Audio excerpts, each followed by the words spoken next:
বাংলাদেশের শিক্ষা কারিকুলাম থেকে যদি নাস্তিকতা ফ্যাসিবাদকে আমরা বিতাড়িত করতে পারি, আমাদের সন্তানের হৃদয়ে যদি আমরা ঈমান বিল গায়েব এবং সত্যবাদিত ন্যায়পরায়ণতার মাধ্যমে যদি তাদের নেতৃত্ব সামনে নিয়ে আসতে পারি, আর আমাদেরও যদি শক্তিশালী প্রতিষ্ঠান থাকে, ডিপ স্টেটের শক্তিশালী প্রতিষ্ঠান থাকে, রাষ্ট্রের কাঠামো শক্তিশালী প্রতিষ্ঠান থাকে, তাহলে আবারও আগামী 10 বছর পর, 15 বছর পর, 30 বছর পর, 50 বছর পর, 100 বছর পর আবারও জুলাই এবং আগস্ট অভ্যুত্থান সংঘটিত হবে। আর সেই জুলাই এবং আগস্ট কোন সরকারকে বিতাড়িত করার জন্য হবে না, কালেমার পতাকাকে রাষ্ট্রে উড্ডীন করার জন্য হবে ইনশাআল্লাহ। আসসালামু আলাইকুম ওয়া রাহমাতুল্লাহি ওয়া বারাকাতুহু। আলহামদুলিল্লাহি ওয়াহদাহু ওয়াসসালাতু ওয়াসসালামু আলা মান লা নাবিয়্যা বা'দা।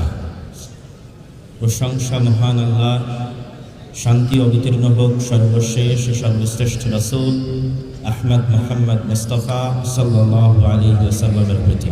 আজকে বাংলাদেশের ইতিহাসে এক ব্যতিক্রমধর্মী এই আয়োজন, যেখানে বাংলাদেশের রাজনৈতিক অরাজনৈতিক বিভিন্ন ঘরানার আলেম এবং ওলামা, ছাত্র জনতা এবং নেতৃবৃন্দ উপস্থিত হয়েছে। যে 7টি দাবি নিয়ে আজকে এখানে আলোচনা হচ্ছে, 7টি দাবি অত্যন্ত গুরুত্বপূর্ণ। তবে আমাদের কিছু বিষয় মাথায় রাখতে হবে যে আমরা কি শুধু সাময়িক, ক্ষণিক, ইমিডিয়েট কিছু রেজাল্ট নিয়েই ক্ষান্ত হয়ে যাব, না দীর্ঘস্থায়ী, দীর্ঘমেয়াদী, সুদূর প্রসারী পরিকল্পনা নিয়ে এদেশের আলেম সমাজ এবং ছাত্র জনতা কাজ করবে। আপনাদের একটি বিষয় মাথায় রাখতে হবে যে 24 জুলাই আগস্ট গণ অভ্যুত্থানে এদেশের ধর্মপ্রাণ মুসলমান জনগণ এবং ছাত্র, মাদ্রাসার আলেম এবং ওলামাদের ব্যাপক অবদান এবং ভূমিকা ছিল। কিন্তু আপনি খেয়াল করলে দেখবেন যে রাস্তায় লক্ষ লক্ষ কোটি কোটি মুসলমান ধর্মপ্রাণ জনতা থাকলেও ক্ষমতা কিন্তু চলে গেছে এনজিওদের হাতে। তার কারণ হচ্ছে আমরা ভোটার হিসেবে, সাধারণ জনগণ হিসেবে আমাদের সংখ্যা এবং আমাদের সমর্থন লক্ষ লক্ষ কোটি কোটি হলেও রাষ্ট্রের যে ডিপ স্টেট আছে, রাষ্ট্রের যে মূল স্টেক হোল্ডার আছে, সেই জায়গায় আমাদের কোনো শক্তিশালী প্রতিষ্ঠান আমরা তৈরি করতে পারি না।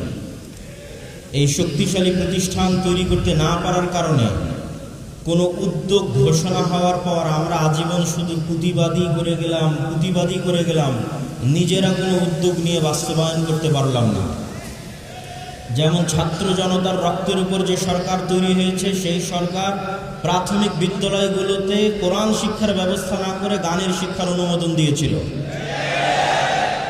তাহলে আমরা এই যে লক্ষ লক্ষ কোটি কোটি জনগণ পরিশ্রম করলো, শ্রম দিল, তারা কেন রাষ্ট্রে প্রাথমিক শিক্ষায় কোরআন এবং দ্বীনি শিক্ষা বাস্তবায়নের যে উদ্যোগ, যে চেষ্টা, সেটি বাস্তবায়ন করতে তো পারলই না, উল্টো এনজিওরা গানের মাধ্যমে বেহায়াপনা এবং বেলিল্লাপনার সংস্কৃতি আমাদের সন্তানদের মধ্যে ঢুকিয়ে দেওয়ার চেষ্টা করছে এই সরকারের আমলে। এই বিষয়টা আমাদের মাথায় নিতে হবে এবং চিন্তা করতে হবে যে আমরা কিভাবে কাজ করলে আগামী 30 বছর পর, আগামী 20 বছর পর, আগামী 50 বছর পর শুধু ইমাম মুয়াজ্জিনের ভাতা নয়, শুধু দাওরায়ে হাদিসের সনদের সার্টিফিকেট নয়, বরং সম্পূর্ণরূপে বাংলাদেশে ইসলামী বিপ্লব কায়েম হবে ইনশাআল্লাহ। এই চিন্তা, এই চেতনা এবং এই পরিকল্পনা নিয়ে আমাদের কাজ করতে হবে। এবং এইটি কাজ করার জন্য আমি ছোট্ট 2-1টা কথা বলে আমার বক্তব্য শেষ করব। 1, আল ইমান বিল গায়বে মজবুত বিশ্বাস লাগবে। আপনি শুধু দুনিয়াবী কার্যকরণের সূত্র দিয়ে যদি বিজয় অর্জন করতে যান, তাহলে আজকে আমরা যত দুর্বল, আজকে গাজার মানুষ যত দুর্বল, তার চেয়ে বেশি দুর্বল ছিল মুসা আলাইহিস সালাতু ওয়াস সালাম ফেরাউনের নিকটে। কিন্তু মুসা আলাইহিস সালাতু ওয়াস সালামের ইমান বিল গায়বে বিশ্বাস ছিল। যে ইমান বিল গায়ব আমরা সবসময় পড়ি, আমানতু বিল্লাহি ওয়া মালাইকাতিহি, আল্লাহর ফেরেশতার উপর বিশ্বাস, নূরের উপর বিশ্বাস, গায়েবী মদদের উপর বিশ্বাস। আপনারা চোখের সামনে দেখেছেন 16 বছরের ফ্যাসিবাদ কিভাবে আল্লাহর গায়েবী মদদে পতন ঘটেছে। এই গায়েবী মদদ যদি আপনি চোখের সামনে দেখে থাকেন, তাহলে কেন বিশ্বাস করবেন না যে আল্লাহর গায়েবী মদদে এদেশে একদিন পূর্ণাঙ্গ ইসলামিক বিপ্লব প্রতিষ্ঠিত হবে ইনশাআল্লাহ। এটার উপর আপনার ইয়াকিন থাকতে হবে যে আল্লাহ সুবহানাহু ওয়া তাআলা চাইলে আপনাকে সাহায্য করতে পারে। 2, প্রকৃত নেতৃত্বের বিকাশ ঘটানো। প্রকৃত নেতৃত্ব কোথায় থেকে আসবে? ন্যায়পরায়ণতা এবং সত্যবাদিতা হচ্ছে নেতৃত্বের অঙ্কুর উদ্গম, নেতৃত্বের বীজ ঘর। আল্লাহ যত নবী, যত রাসূল পাঠিয়েছে, প্রত্যেক নবী, প্রত্যেক রাসূল জন্মগত সত্যবাদী, জন্মগত আমানতদার, জন্মগত ন্যায়পরায়ণ। মূসা আলাইহিস সালাম যদি বানু ইসরাঈলদের সাথে বড় হতেন, উনিও বানু ইসরাঈলের স্বভাবে প্রভাবিত হতেন, কেননা গোলামের স্বভাব সবসময় সংকীর্ণ মনে হয়। এই জন্য মূসা আলাইহিস সালামকে আল্লাহ ফেরাউনের বাড়িতে লালিত পালিত করেছে, যাতে মূসা আলাইহিস সালামের সত্যবাদিতা, ন্যায়পরায়ণতা, আমানতদারিতায় চুল পরিমাণ কমতি তৈরি না হয়।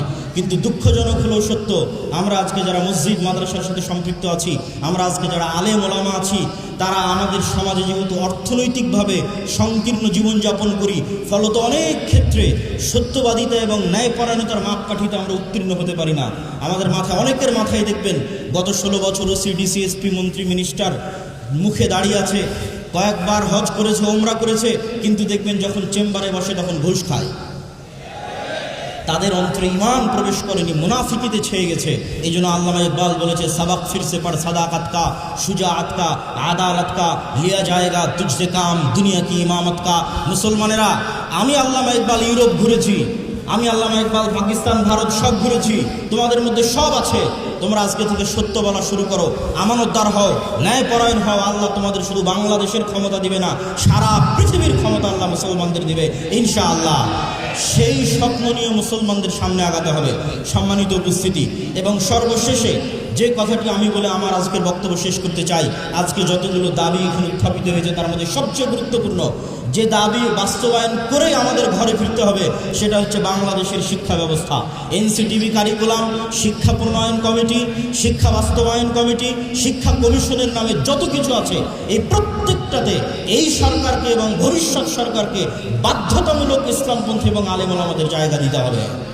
এই একটা দাবিতে যদি আমরা শক্ত থাকি, বাংলাদেশের শিক্ষা কারিকুলাম থেকে যদি নাস্তিকতা, ফ্যাসিবাদকে আমরা বিতাড়িত করতে পারি, আমাদের সন্তানের হৃদয়ে যদি আমরা ঈমান বিল গায়েব এবং সত্যবাদিতা, ন্যায়পরায়ণতার মাধ্যমে যদি তাদের নেতৃত্ব সামনে নিয়ে আসতে পারি, আর আমাদেরও যদি শক্তিশালী প্রতিষ্ঠান থাকে, ডিপ স্টেটে শক্তিশালী প্রতিষ্ঠান থাকে, রাষ্ট্রের কাঠামে শক্তিশালী প্রতিষ্ঠান থাকে, তাহলে আবারও আগামী 10 বছর পর, 15 বছর পর, 30 বছর পর, 50 বছর পর, 100 বছর পর আবারও জুলাই এবং আগস্ট অভ্যুত্থান সংগঠিত হবে। আর সেই জুলাই এবং আগস্ট কোনো সরকারকে বিতাড়িত করার জন্য হবে না, কালেমার পতাকাকে রাষ্ট্রে উড্ডীন করার জন্য হবে ইনশাআল্লাহ। ওয়া আখিরু দাওয়ানা আলহামদুলিল্লাহি রাব্বিল আলামিন। আসসালামু আলাইকুম ওয়া রাহমাতুল্লাহি ওয়া বারাকাতুহু।